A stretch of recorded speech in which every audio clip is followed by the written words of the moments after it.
Good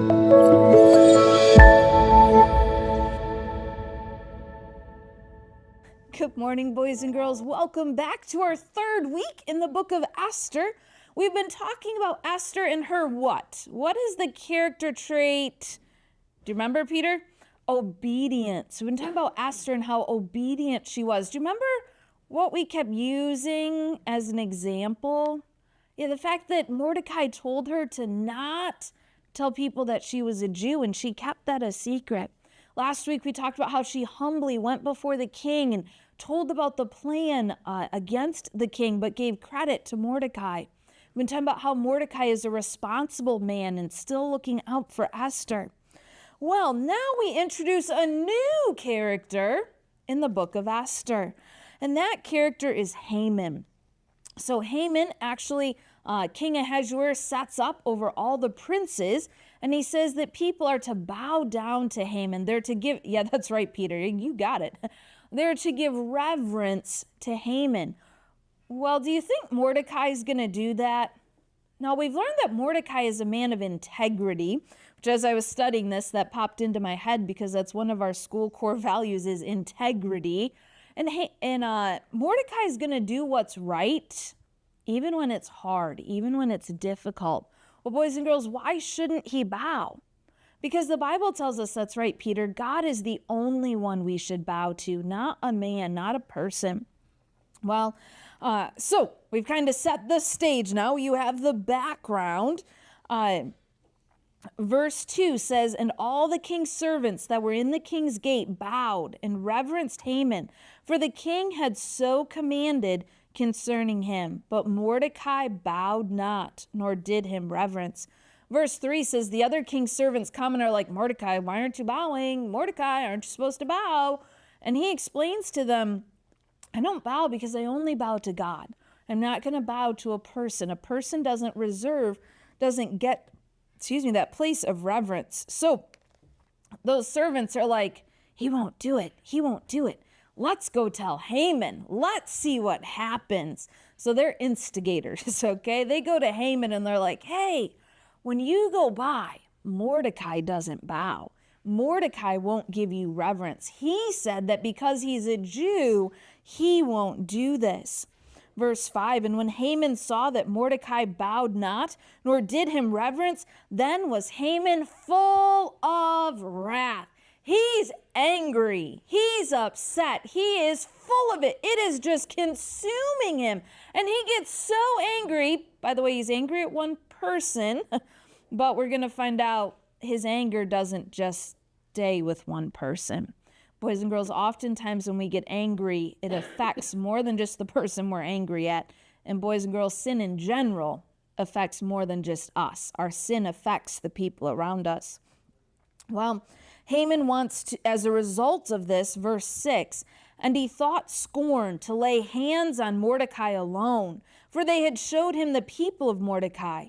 Wherefore Haman sought to destroy all the Jews that were throughout the whole kingdom of Ahasuerus, even the people of Mordecai." Boys and girls, Haman gets so mad at Mordecai. He doesn't just want to destroy Mordecai. He wants to destroy all the Jews.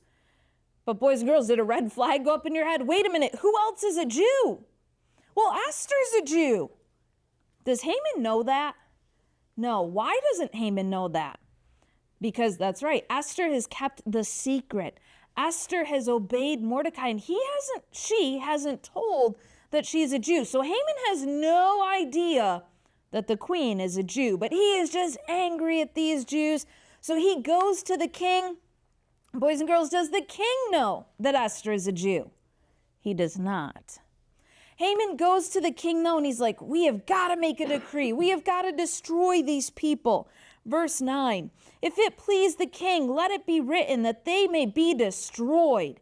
And I will pay 10,000 talents of silver to the hands of those that have the charge of the business to bring it into the king's treasuries." He says, "I'm going to pay these people. If they will destroy the Jews, I will pay them." Well, the king says, "All right, here's my ring. You can seal the document. I give you the power to make this a decree. I give you the money that you need to pay these people. and I give you the permission to kill the Jews. Boys and girls, Haman doesn't know. King Ahasuerus doesn't know. Esther's kept it a secret, but the king has basically just said that Haman can kill the queen. He just doesn't know that's what he said. So the decree goes out. It goes out. They tell all the people find out. We're going to wrap up in verse 15.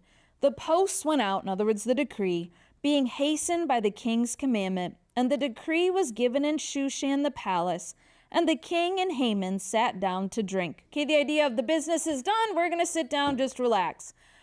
But the city, Shushan, was perplexed. Like, wait a minute, what? Why? Why are we all of a sudden going to destroy the Jews? Why is this? They're worried. They're concerned. All the Jews are like, on a certain day, I did forget to mention that. Sorry, boys and girls. The decree said that a certain day they could do this. So there was a period of time, a space of time in which they were still protected. But on a certain day, they were going to be killed. Like, what are we going to do? How can we handle this? What's going to happen? Boys and girls, you'll have to come back next week to find out what happened. I'm sorry, Peter. All right. Okay. A little snippet.